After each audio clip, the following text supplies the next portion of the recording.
عمرك سألت نفسك ليه أول ما بنسمع الله أكبر الله أكبر نحس بقشعريرة في الجسم كله؟ ليه في ناس بتعيط أول ما بتسمعها رغم إننا سمعناها ألف مرة قبل كده؟ تراث بنتوارثه بنقوله والسلام.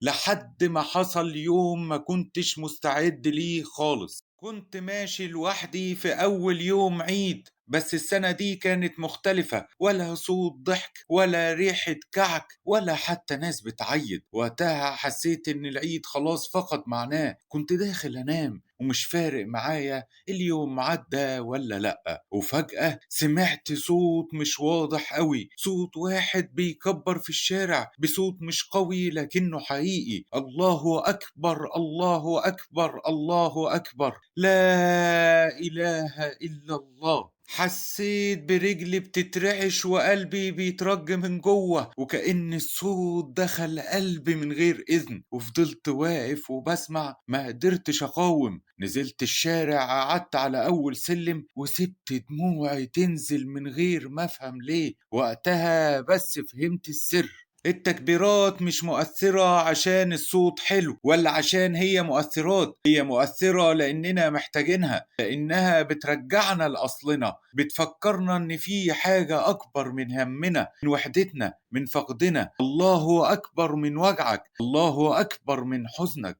الله أكبر من فراغك اللي جواك. الصوت البسيط ده رجع لي روح العيد. ولو أنت حاسس إن العيد عادي أو إن التكبيرات مجرد روتين، جرب تسمعها النهاردة وانت ساكت بإيمان بسيط، وخلي قلبك يسمع. يمكن تلاقي نفسك بتعيط، وساعتها تعرف انك مش لوحدك. جرب تعمل ده، ولو حسيت بأي حاجة اكتب في الكومنت: الله أكبر الله أكبر الله أكبر، لا إله إلا الله.